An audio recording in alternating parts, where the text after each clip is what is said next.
விவசாயிகளுக்கு வணக்கம். இந்த பதிவில் நம்ம EM3 எப்படி தயாரிக்கலாம் அப்படின்றத பற்றி தான் பார்க்க போகிறோம். இந்த பதிவை பார்க்கறதுக்கு முன்னாடி EM தாய் திரவம் பகுதி 1லையும் EM2 பகுதி 2லையும் போட்டிருக்கோம். இது ரெண்டையும் பார்த்துட்டு வந்தீங்கன்னா தான் இதை பற்றி உங்களுக்கு புரியும். EM3 கரைசல் தயாரிக்க தேவையான பொருள்னு பார்த்தீங்கன்னா களைச்செடிகள் 15 கிலோ, தேவையான அளவு தண்ணி, EM தாய் திரவம் 100 மில்லி, நாட்டு சர்க்கரை 100 கிராம். அவ்வளோதாங்க. இதை வச்சு நம்ம EM3 தயாரிச்சிடலாம். EM3 ரொம்ப எளிமையாக தயாரிக்கலாங்க. இது நம்ம நிலத்துல கிடைக்கக்கூடிய தேவையில்லாத களைச்செடிகளை வச்சு தான் நம்ம தயாரிக்க போகிறோம். இந்த களைச்செடிகளை நம்ம துண்டு துண்டாக வெட்டிடுறோம்.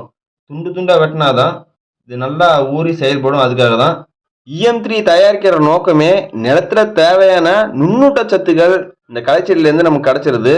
அதுவும் பார்த்தீங்கன்னா நம்ம பயிருக்கு தேவையான நுண்ணூட்ட சத்துக்கள் 16 வகையான சத்துக்கள் தான். அந்த 16 வகையான சத்துக்களுமே EM3 கரைசல்ல நமக்கு இயற்கையாகவே கிடைச்சிருது.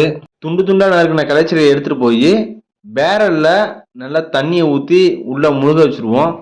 அடுத்து 100 கிராம் நாட்டு சர்க்கரையை நல்லா தண்ணீரை கரைச்சி அதையும் இந்த கரைசலோட ஊற்றிடலாம். அடுத்து EM தாய் திரவம் 100 மில்லியை இந்த கரைசல் மேலே ஊற்றிட்டு அப்படியே விடாமல் மேலே செங்கல் எடுத்து வச்சிருவோம். அப்போதான் இந்த களைச்செடிகள்லாம் தண்ணியில நல்லா முழுகும். அடுத்து இந்த பேரலை நல்லா இறுக்கமா மூடி வச்சிருவோம். அப்பதான் கொசு ஈல போய் முட்டை விடாம இருக்கும். அடுத்து இந்த பேரல் எடுத்துட்டு போய் நல்ல நிழலான இடத்துல வச்சிடலாம்.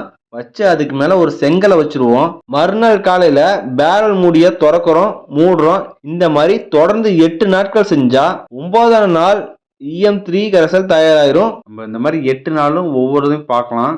திறந்ததுக்கு அப்புறம் ஒவ்வொரு நாளும் நல்லா இறுக்கமா மூடி வச்சிடணும். EM3 கரைசலை 2வது நாள் பார்க்குறப்ப நுரையெல்லாம் அதிகமாகி அந்த நுரையெல்லாம் ஒன்று கூட ஆரம்பிச்சுது.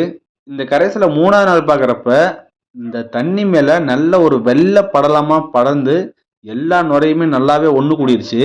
EM3 கரைசலை 5வது நாள் பார்க்குறப்ப இன்னும் அந்த வெள்ளை படலம் நல்லா தெளிவாக தெரிய ஆரம்பிச்சுது. 6வது நாள் இந்த கரைசலை பார்க்குறப்ப இந்த வெள்ளை படத்துலேருந்து மாறி காப்பி கலராக ஆக ஆரம்பிச்சுது. 7வது நாள் இந்த கரைசலை பார்க்குறப்ப அந்த காப்பி கலரு இன்னும் அதிகமாக ஆக ஆரம்பிச்சுது. இதான் EM3 கரைசலுக்கு கடைசி நாள் 8வது நாள். 8வது நாளும் பாருங்க நல்லா நொதிச்சுக்கிட்டு இருக்கு. அந்த நுர வரதெல்லாம் நீங்களே நல்லா பார்க்க முடியுது. 8வது நாள் பார்க்குறப்ப அந்த வெள்ளை படலம்லாம் நல்லாவே காப்பி கலர் ஆயிடுச்சு.